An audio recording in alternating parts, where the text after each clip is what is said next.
Thursday, November 29th, 2018, Thanksgiving Day. Thanksgiving Day, a day when you're supposed to give thanks to your country for its care, to your boss for your job, to your loved ones for their selfless act. However, I give most thanks to Black Friday, the day where my American dream is revived. This day allows me to be able to live comfortably again, justifying my reason to swipe my credit card to its limit, in order to buy more and save more. It's not only a day where I could buy more stuff, but also a day that helps stimulate the country's economy and help keep jobs. Black Friday truly is a sacred day, for it benefits all. 12 p.m. In order to truly enjoy the Black Friday spirit, I had to sacrifice my Thanksgiving dinner, which I did without a hint of hesitation.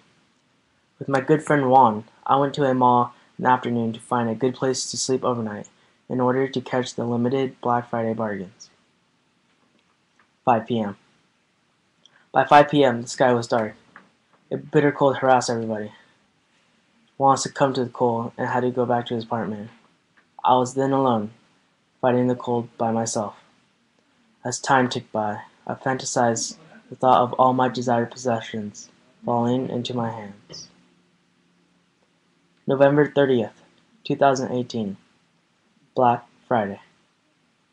4 a.m. I woke up around 4 a.m. in the morning to the chirping of my alarm and quickly packed all my belongings and got ready for the opening of the mall. I made a resolution that if anybody tried to stop me, I would show them no mercy. I would only see them as a foe who must be vanquished in order to maintain my right to save money. 5 a.m. We lined up as the countdown to the opening of the mall began. 5, 4, 3, 2, 1. The gates opened and the crowd surged forward, as if it were a tidal wave. I was pushed and shoved around in the wave of people. I survived, but others weren't as lucky. As I ran to my destination, I looked behind and saw a horrific scene. People were clawing at each other in order to pass through the congested gates, and some of them were being trampled on without any mercy. Not wanting to waste any more time, I turned and ran with all my might, the desperation for merchandise burning in my heart. I was able to complete a quarter of my Black Friday shopping list when disaster struck. When I was running to the next door, I slipped on a coupon and fell to the ground. I cursed and was about to stand back up, but was knocked down over again. People were running around me and over me. I attempted to stand back up, only to be pushed down. After a few more tries, I felt helpless. I lay there without moving, contemplating and wondering why I was even here. Why isn't anybody going to help me? My consciousness slowly slipped away as the pain became unbearable. The pain of realizing the truth about Black Friday. November 30th, 2018, 6 a.m. When I regained my consciousness, the madness was over. Litters of advertisements, with a few people walking by, was all that was left from the brawl. I looked around and saw Juan sitting by me. His head was nodding up and down in a rhythmic pattern as he slept. I realized that he had saved me. If it hadn't been for our friendship, I would have been seriously injured or worse. From his traumatic experience, I learned the truth about Black Friday, the truth of its madness. It turns us into beasts, clouding our judgment of what true happiness is, and pits us against each other, ultimately destroying ourselves in the pursuit of this false idea that materialistic possessions can free us. I feel liberated now, as if a massive weight has been lifted off my shoulders. The greedy haze of my past has been cleared, and I have been reborn. November 28th, 2019, Thanksgiving Day. It's been a year since the fateful incident. I'm truly thankful for that day because it allowed me to realize what was truly important in my life. I learned that the things I buy don't make up my identity. Spending time with my friends and family is the most important thing for me. My happiness isn't from saving money. It is from the simple joys of life, and from knowing that I determine my own desires and ambitions. From that day onward, I had decided to no longer pursue materialism. Rather, I decided to follow a simple lifestyle, focusing on giving and appreciating beauty in life, rather than taking things for myself. I can only hope, now that the others will be able to learn of the evil that surrounds Black Friday consumerism, the truth that Black Friday consumes us on the inside.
Intrinsically, humans hold many good values outlined by morality and ethics, yet when a force shatters these values within and between humans, a force that transforms fundamentally kind humans into selfish exploiters, humanity must challenge it.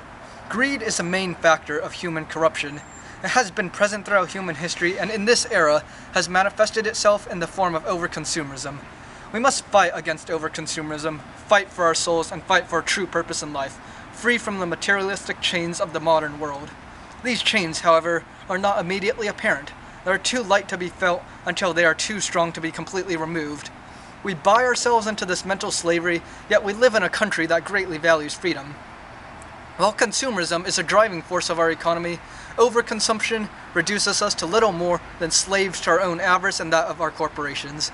As Rousseau once said, modern man has nothing more than a deceiving, frivolous exterior, honor without virtue, reason without wisdom, and pleasure without happiness. We become used to our condition of slavery, and instead of fighting violently to liberate ourselves, we try to find pleasure within the system. We start to lose vital aspects of our humanity and seek comfort in material possessions instead of uniquely human ones. Our shallow pursuits only serve to make us shallow human beings with shallow values of happiness.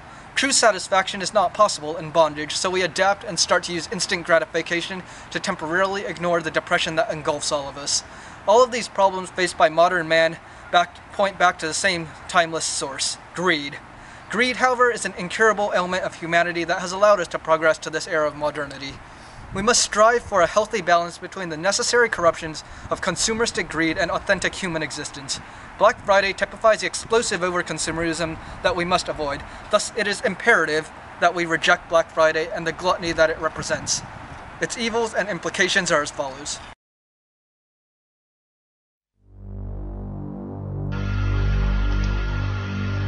In a culture of overconsumerism, people let greed and animal instincts control their very actions. They begin to abandon human values and dignity in an endless cycle of consumption. The culture provides a sense of instant gratification and appeals to the animalism within humans. Through a senseless need for pleasure, humans descend into their most primitive form and abandon their relations with each other. The basic characteristics of morality and ethics that make up humanity are dissolved in the necessity to reach self-gratification. These tendencies not only degrade the human race as a whole, but also have potentially fatal consequences. The intense competition that people foster creates an antagonism of other humans in each person's eyes, where every human is an enemy to be surpassed.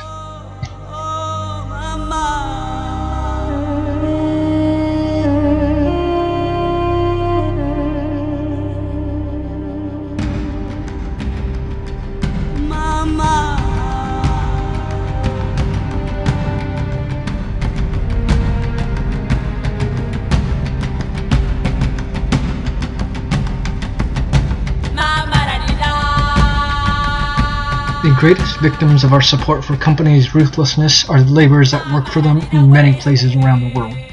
Taking advantage of their desperation for their basic survival needs and the leniency of foreign labor laws, companies offer their laborers as little as possible for labor in the least respectable of workplaces.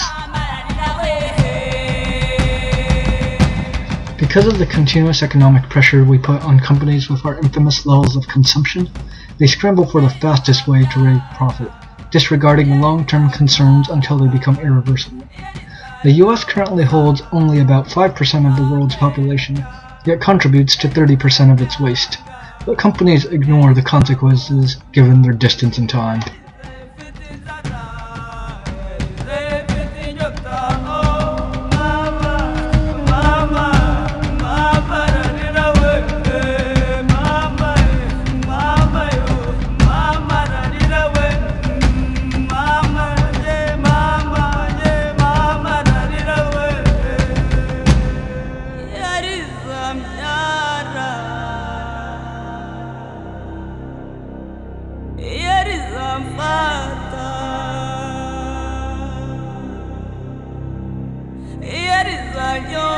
Thanksgiving is a time to do exactly what the name dictates, to give thanks for all the good things we have in life.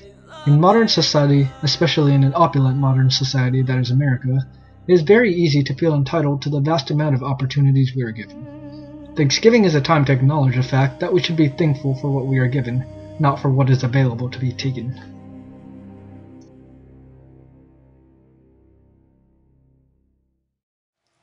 Human life is a fleeting blur. Our lives pass by with tremendous hurry, flying through the highest peaks of elation and the deepest ravines of desolation without slowing down. We become so engrossed in the monotony of daily life that we often forget to reflect on our actions and attitudes. In our pedestrian lives, we readily embrace the overconsumerism greatly present in our current society and remain blissfully ignorant of the consequences we face. At every step, every Black Friday, we allow this evil to become more and more entrenched in our society. Black Friday easily permeates through our hearts, redefining our very culture. The overconsumerism dehumanizes not only the populations that engross themselves in this atrocity, but also those of the third world. It is an evil that destroys the very underpinnings of humanity and compassion in a self-perpetuating cycle. It binds humanity to brands and products, destroying the compassion and love that humans have for each other. Overconsumerism disrupts crucial values of humanity and replaces them with overwhelming greed. Yet we rush to give this process our approval. In our slumber, we fail to recognize how the world has changed around us. We submit to corporations that exploit us at every opportunity and dehumanize us at every moment. We cannot afford to rest on our laurels as overconsumerism corrupts us and even our innocent posterity. The level of injustice that has been allowed to continue is a mockery of humanity's claims to morality and compassion. We must realize the veracity of our situation and fight. Fight for our identities, fight for moderation, and fight for a better future, free from the corruptions of overconsumerism. After considering the implications of Black Friday, both for consumers and the exploited, we declare independence from the gross overconsumeristic desires that it represents.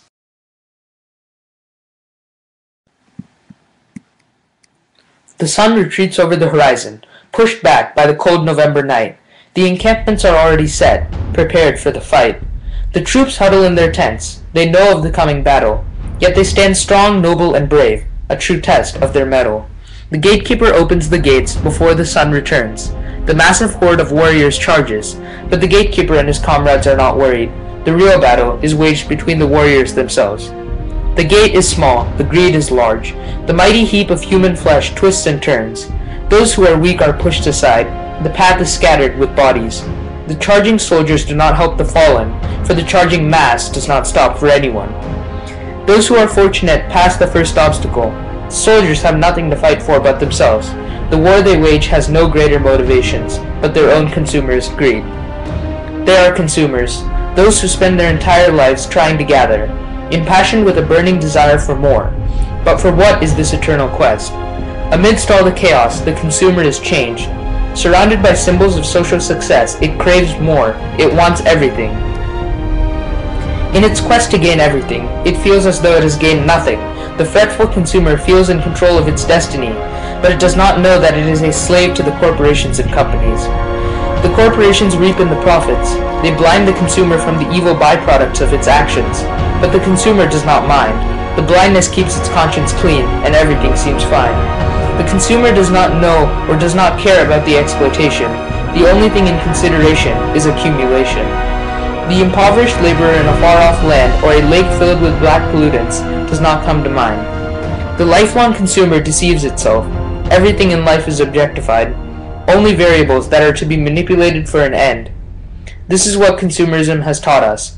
It has taught us to love objects and use life, rather than to love life and use objects.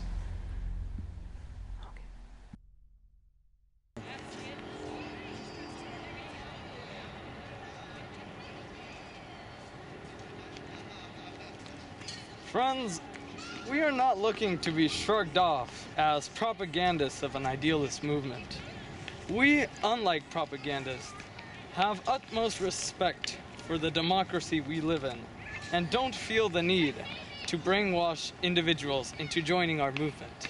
In fact, we believe that clear-minded and well-informed individuals will naturally adhere to our cause, as it should naturally appeal to their rationality, their morality, and their humanity.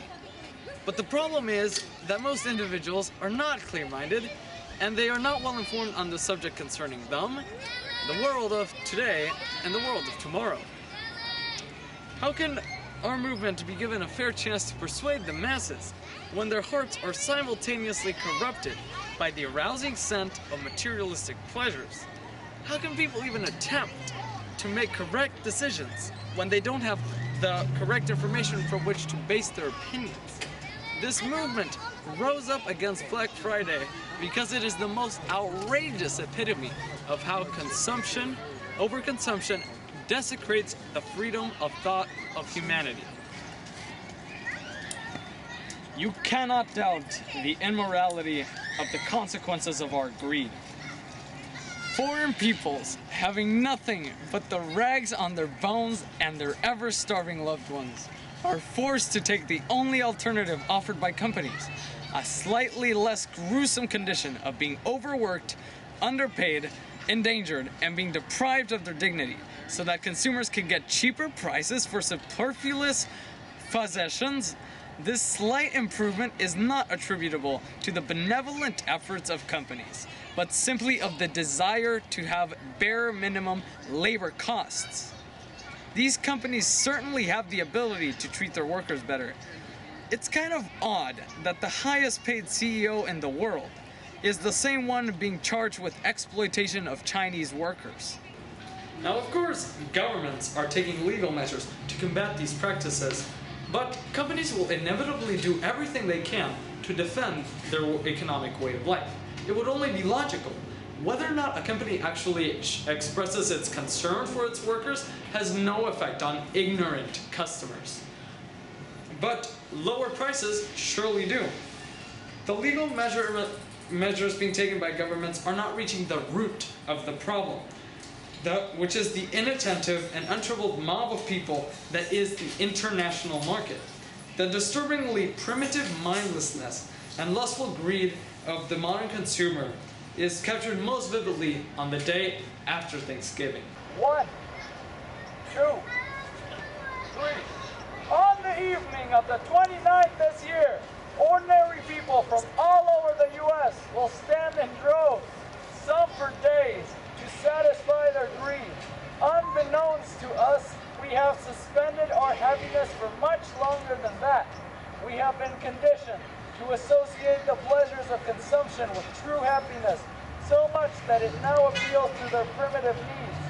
On this day, the day after Thanksgiving, millions across the country will storm their stores, trampling people in a blind pursuit in order to obtain the products we lustfully desire. There is no concern for those who made the products or for how they were made. We want the products. We deserve the products. We need the products.